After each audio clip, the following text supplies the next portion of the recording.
Salut, ça va, vous allez bien? Aujourd'hui, on va faire un petit gâteau très facile. Les ingrédients, vous allez pouvoir les garder dans votre tête facilement parce que on aura besoin de 3 cuillères à soupe pour faire ce gâteau. Donc, ce gâteau, c'est 3, vous allez voir, c'est rigolo. Alors, il vous faut 3 œufs, 3 cuillères à soupe de maïzena, de fécule de maïs, 3 cuillères à soupe de semoule fine ou extra fine, ce que vous avez, 3 cuillères à soupe de farine, 3 cuillères à soupe de sucre en poudre avec un sachet de sucre vanillé, un sachet de levure chimique, 3 cuillères à soupe de lait, 3 cuillères à soupe d'huile, et là, c'est juste une cuillère à soupe de jus de citron. Après, il y aura une autre petite étape après la cuisson, mais je vous montrerai les ingrédients tout à l'heure. Je vais commencer par mettre mes 3 œufs. Donc le chiffre 3, vous allez l'entendre tout le long de la recette. Je vais mettre mon sucre vanillé, mes 3 cuillères à soupe de sucre. On va mélanger.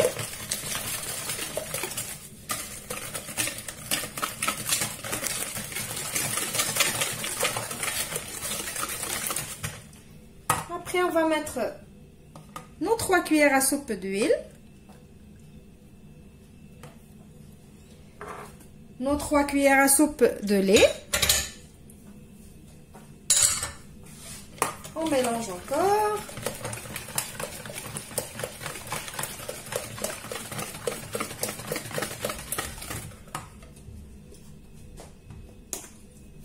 Je vais mettre ma cuillère à soupe de jus de citron.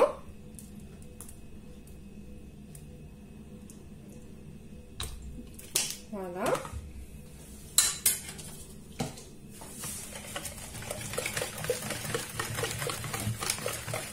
Maintenant, on va attaquer les ingrédients secs.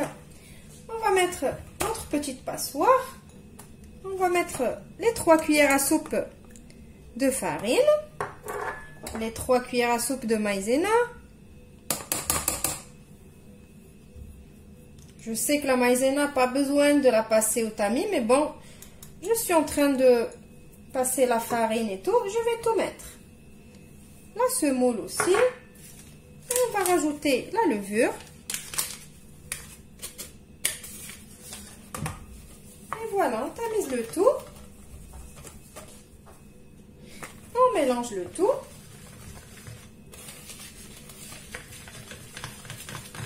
Donc là, en même temps, je suis en train de préchauffer mon four à 180 degrés, comme pour tous les gâteaux. Alors, on mélange bien.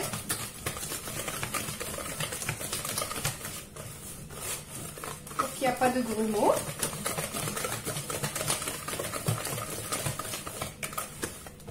Voilà. Maintenant, j'ai pris un moule à gratin comme ça, grand format, parce que mon gâteau, j'ai envie d'avoir des parts bien fines. Si vous voulez des parts épaisses, vous utilisez un moule plus petit. Donc maintenant, je vais mettre ma pâte. Alors le moule, je l'ai beurré, c'est tout. Voilà, je mets ma pâte. Alors, c'est un gâteau, vous allez voir, qui se mange avec la petite cuillère. Bien moelleux et tout. Vous allez voir à la fin. Voilà.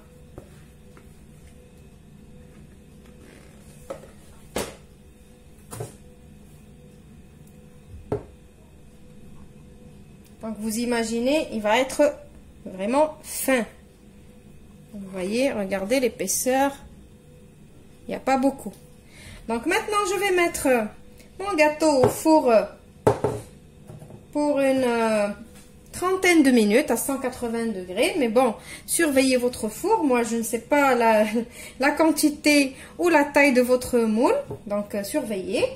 Et on se retrouve après pour faire une deuxième étape. Maintenant que notre gâteau il est au four, vous aurez besoin de 500 ml de jus d'orange et 3 cuillères à soupe encore de sucre en poudre que je vais mettre dans une casserole et que je vais faire chauffer. Je vais faire un petit peu bouillir. Bon, voilà, mon gâteau il est sorti du four. Alors, mon four, je ne sais pas qu'est-ce qu'il a aujourd'hui. Il n'a pas envie de travailler. J'ai un côté qui a doré. L'autre côté, il n'a pas voulu dorer, n'a rien voulu savoir. C'est pas grave, l'essentiel, c'est que c'est cuit de partout. Maintenant, le jus d'orange qu'on a fait bouillir avec les 3 cuillères à soupe de sucre, c'est encore chaud. On va arroser notre gâteau. Alors, je vais mettre tout mon jus d'orange dessus. Et je vais le laisser absorber tout ça. Donc ça paraît beaucoup, mais vous allez voir. Il va tout absorber. Et je vous retrouve juste après quand il aura tout absorbé. Alors, petite astuce pour qu'il absorbe plus vite. Vous pouvez aider le gâteau à faire des petits trous comme ça avec un cure-dent. Mais c'est pas nécessaire, il va absorber tranquillement tout seul. Vous voyez, il absorbe vraiment tranquillement. Il faut le laisser de côté tranquille qu'il absorbe. De toute façon, c'est un gâteau qui se mange vraiment frais. Voilà le gâteau après qu'il a absorbé tout mon jus d'orange. Je vous assure, il a tout absorbé. J'ai juste mis un petit peu de noix de coco râpée par-dessus pour la déco, et ça donne aussi un petit peu de goût. Donc maintenant, comme je vous ai dit, ce gâteau se mange à la cuillère. Donc comme il est bien imbibé, alors on coupe des parts. Donc je vais commencer d'abord par faire le milieu. Alors comme je vous ai dit, si vous aimez les gâteaux un peu plus épais, vous le cuisez dans un moule plus petit. Voilà, on coupe, on partage, on fait des carrés. Et là, je vais le partager en 3. Alors, il faut vraiment le laisser bien refroidir pour qu'il soit meilleur au goût. Voilà. Voilà, alors moi, je ne voulais pas plus que cette épaisseur. Regardez. Moi, je trouve qu'il y en a assez avec un petit verre de café après manger. Voilà, donc, je vais le mettre dans mon assiette.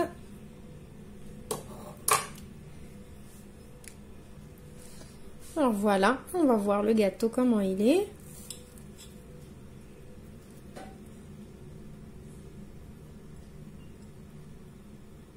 Vous voyez. Alors on goûte comme d'habitude. Il n'est pas du tout sucré. Il est moelleux. Il est vraiment parfait. Alors j'espère que la recette d'aujourd'hui vous a plu. Vous allez l'essayer.